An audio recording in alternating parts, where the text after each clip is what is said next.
You're not weak. You've just never been taught how to armor your mind. Most of us were handed emotions like loaded weapons, but never taught how to use safety. That's where Stoicism steps in, not as some cold, emotionless, ancient thing, but as a mindset that trains you to stay grounded when everything around you's on fire. Let me show you how. There's a moment in Marcus Aurelius's life that hits hard. He's emperor of Rome, the guy with all the power, armies, wealth, temples. But in his journals, he's not bragging. He's checking himself. He writes, "You have power over your mind, not outside events. Realize this, and you will find strength." In this video, I'm giving you 12 Stoic habits, daily armor-building rituals that'll help you keep your head clear, your emotions steady, and your life aligned, even when life slaps you sideways. Let's make you emotionally unbreakable, not because life gets easier, but because you get stronger. Habit 1. Control the controllables. Epictetus 101. Some things are up to us. Most things aren't. This is where emotional strength begins. Not with positive thinking, not with being unbothered, but with understanding where your real power ends and where the rest of the world begins. You don't control what people say about you. You don't control how your boss talks to you on a bad day. You don't control traffic, politics, weather, or whether someone texts you back. But you do control how you respond. That's your battlefield. That's where your training kicks in. The Stoics weren't teaching you to be passive. They were teaching you to stop wasting energy on battles you were never meant to fight. If it's not in your hands, let it go. But if it is in your hands, own it fully, without complaint and without excuses. Think about it like this. Life will throw you 1,000 things you didn't ask for. Some of them will be frustrating, some unfair, some heartbreaking, but none of them get to decide what kind of person you are, unless you let them. And that's the difference between someone who breaks down and someone who builds themselves through it. You don't need to control the whole world, you just need to control your world, your reactions, your attitude, your values, and your next move. That's where your strength is. That's your power move. And no one can take that away from you unless you hand it over. So when life gets loud and messy, remember this. You can't control everything, but you can control you. And sometimes that's more than enough. Habit 2. Respond, don't react. When something upsets you, your first instinct is usually wrong. That's just the truth. And the Stoics knew it. They taught that wisdom isn't about never feeling, it's about pausing before acting. That space between the trigger and your reaction, that's where your power lives. Train that space. Protect it like gold. Someone insults you? Pause. Someone disrespects you? Pause. That pause is not a weakness, it's strength under control. The kind of strength that doesn't need to prove anything to anyone. Marcus Aurelius said, "The best revenge is to be unlike him who performed the injustice." Translation: you don't need to mirror someone's chaos. You don't need to answer every bark. Silence sometimes is the loudest and most powerful answer. Emotional control doesn't mean bottling things up. It means handling your feelings with discipline. You don't explode. You don't collapse. You respond with intention. This habit isn't easy at first, but with time, you train yourself to stop taking everything personally. You become harder to offend, and that makes you dangerous in the best way. So next time your emotions rise up fast, take a breath. Don't react. Respond. That's not just maturity. That's Stoic power. If you found this video helpful or enjoyed the content, please give it a thumbs up. It truly helps our channel more than you might think. And if you haven't already, make sure to hit that subscribe button so you don't miss out on future videos. Habit 3. Practice voluntary discomfort. Here's the hard truth. Comfort doesn't make you strong. It makes you soft. The Stoics knew this. That's why they chose discomfort, on purpose. Not because they liked suffering, but because they understood this. If you only do what feels good, you'll fall apart. The second life stops being easy. Seneca, one of the sharpest Stoics, used to wear cheap clothes and eat plain food, even though he was rich. Why? To remind himself that he could survive without luxury, that he didn't need comfort to be content. That's what made him unshakable. You don't need to go full caveman, but you do need to test yourself. Start small, take a cold shower, skip the elevator, say no when you really want to say yes. Put your phone down and sit in silence. These little moments of discomfort build your discipline like a muscle. And when the real hard times show up, the heartbreak, the failure, the rejection, you're not shocked, you're ready. Because you've already practiced being uncomfortable. You've trained your brain not to panic. This is how you build emotional armor. Not by waiting for life to hit you, but by preparing ahead of time. Skip comfort, build character. That's the Stoic way. Habit 4. Write it down. Marcus Aurelius was the most powerful man in the world, and still, every night, he sat down and wrote to himself, not to look wise, not for the public, just to get his thoughts straight. That's what meditations is. It wasn't a book, it was his journal. He asked himself the hard stuff. Did I stay calm today? Did I live by my values? Where did I mess up? What can I do better tomorrow? That's not a weakness. That's self-accountability. You don't need a leather-bound notebook or fancy pen. You just need 5 quiet minutes before bed. Write like no one's watching, because no one is. This isn't about sounding smart. It's about staying honest. The goal isn't to be perfect. The goal is to stay aware. Because when you reflect, you stop sleepwalking through life. You catch your bad habits before they become patterns. You give yourself credit for the small wins. And slowly, day by day, you start building a mind you can actually trust. So write it down. Not for likes, not for anyone else, just for you. That's how Marcus did it. That's how we do it now. Habit 5. Don't take things personally. One of the most powerful things Stoicism can teach you is this. Not everything is a reflection of you. Imagine you're at work. You put a lot of effort into something, a report, a presentation, a decision, and your manager brushes it off with a cold tone or vague criticism. No thank you, no feedback, just dismissal. Your chest tightens. Your mind starts spinning. Did I mess up? Did I miss something? What does this mean? But here's where the Stoic habit kicks in. Instead of spiraling, you pause. Marcus Aurelius faced far more severe criticism than a few sharp words in a meeting room. And yet, he reminded himself daily, you have power over your mind, not outside events. Realize this and you will find strength. That strength is knowing that people carry their own storms, and you are not responsible for the weather they bring into the room. Your manager's mood, their pressure, their expectations, those are theirs to carry, not yours to inherit. You are responsible for your integrity, your actions, your effort. That's the line Stoicism draws, clear, firm, and freeing. Seneca wrote that, we suffer more often in imagination than in reality. So when someone is short with you, or cold, or unkind, don't immediately assign meaning that damages your peace. Ask instead, is this about them, or is it truly about me?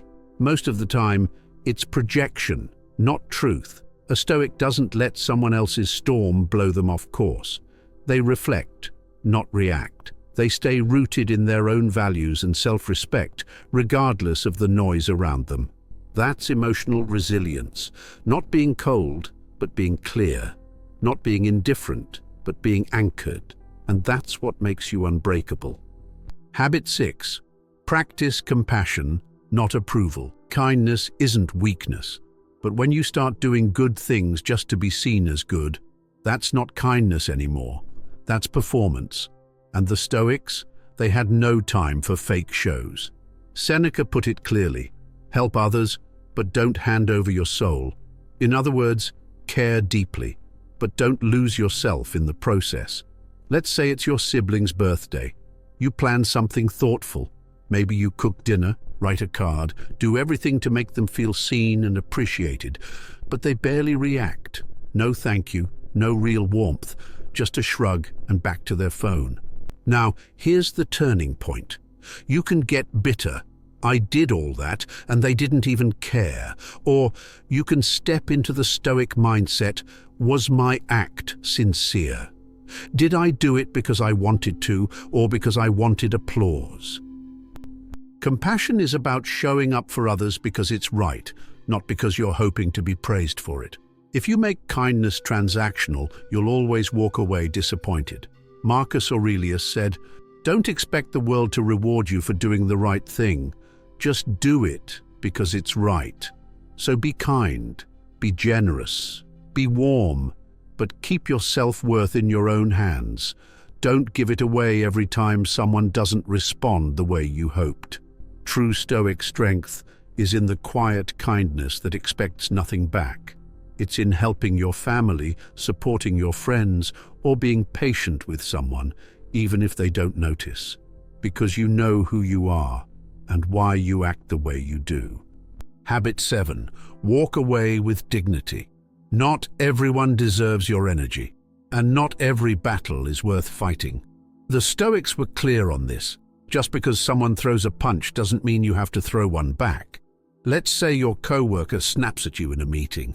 Maybe they interrupt, talk over you, throw shade in front of the team. You feel that heat rise. Your jaw tightens. That inner voice says, put them in their place. But here's where your training kicks in.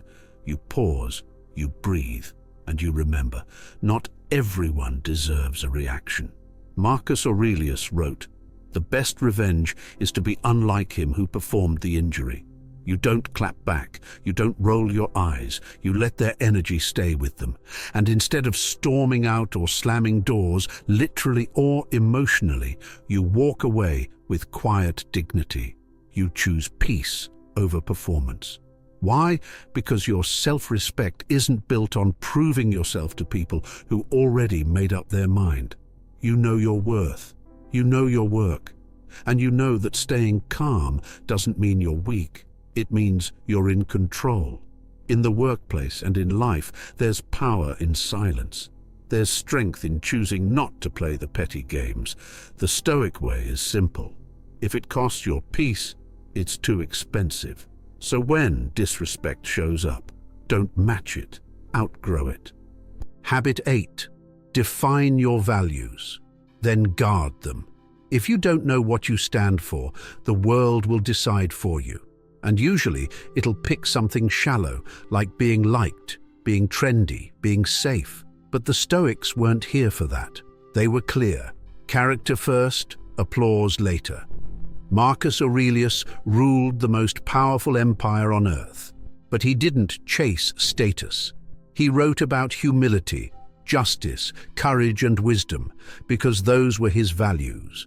They were his anchor when things got hard, his compass when things got loud.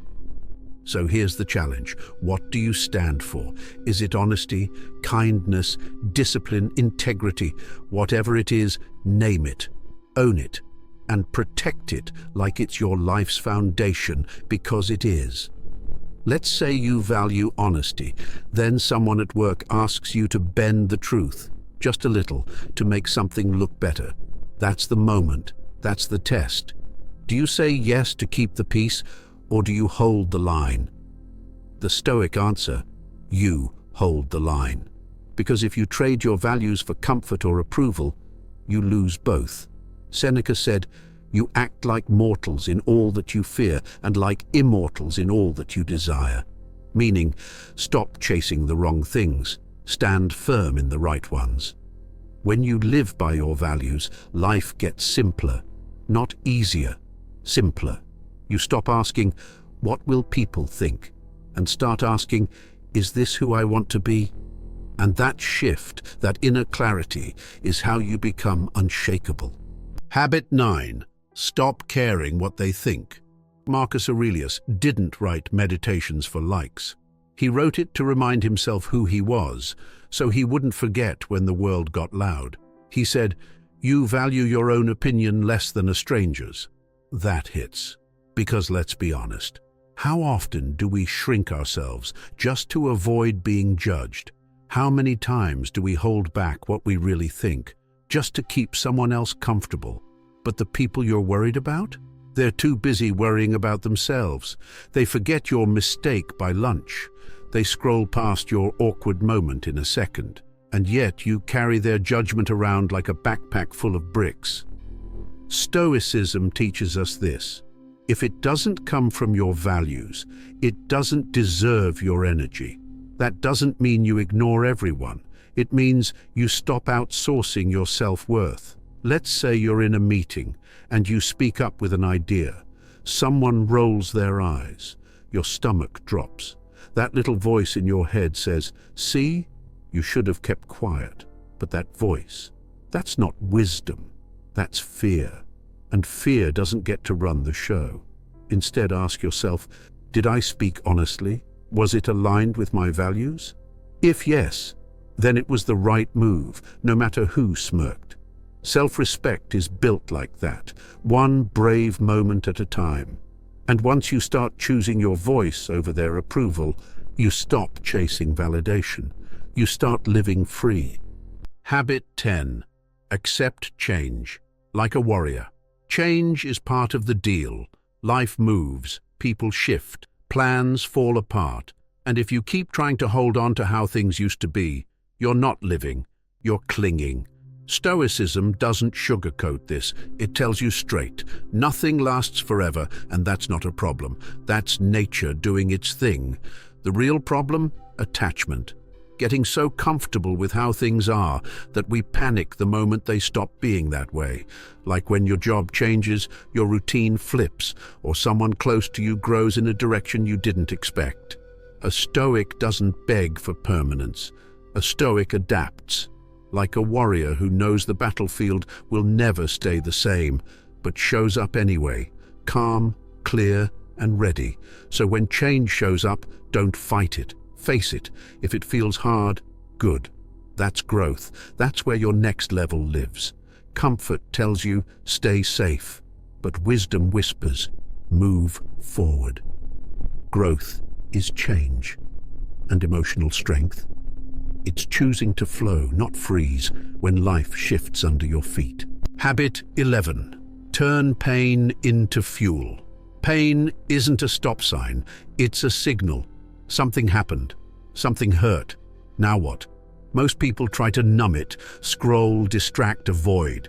But Stoics, they do the opposite. They look pain in the eye and say, okay, let's talk. See, pain has something to teach you. Always. Maybe it's telling you to set a boundary. Maybe it's pointing to a weak spot you've been ignoring. Maybe it's just showing you that you care, that you're alive. Don't waste it. A rough day at work. A fight with someone you love. That deep feeling that something's off. That's your material. That's your raw fuel. Instead of stuffing it down or pretending you're fine, ask, what is this pain trying to build in me? It might be discipline, or clarity, or courage, but you won't know unless you stop running from it. Hard days shape strong people if you let them. Don't just survive them, mind them. Use the pain. Don't let it use you. Habit 12. Live with Memento Mori in mind. You're going to die. That's not meant to scare you. It's meant to wake you up. The Stoics had a phrase for this, Memento Mori, remember you will die. But they didn't use it to be dramatic or dark. They used it to cut through the noise, to remind themselves that most of what we stress about doesn't actually matter. Think about it. If you really understood that your time is limited, would you waste a whole day replaying that awkward meeting? Would you keep chasing approval from people who wouldn't show up to your funeral? When you carry Memento Mori in your back pocket, your priorities sharpen. You stop living for later, and you start living now. You say what needs to be said. You let go of petty arguments. You show up with more purpose, because you realize every moment could be the last time you get to. It's not morbid. It's clarity. The clock's ticking. And that's the best news you'll hear all day. And if you're ready to take your emotional control to the next level, don't miss our next video. Stop letting emotions control you with these 8 Stoic lessons. It's packed with practical tips to help you stay grounded and master your emotions, no matter what life throws your way. See you there.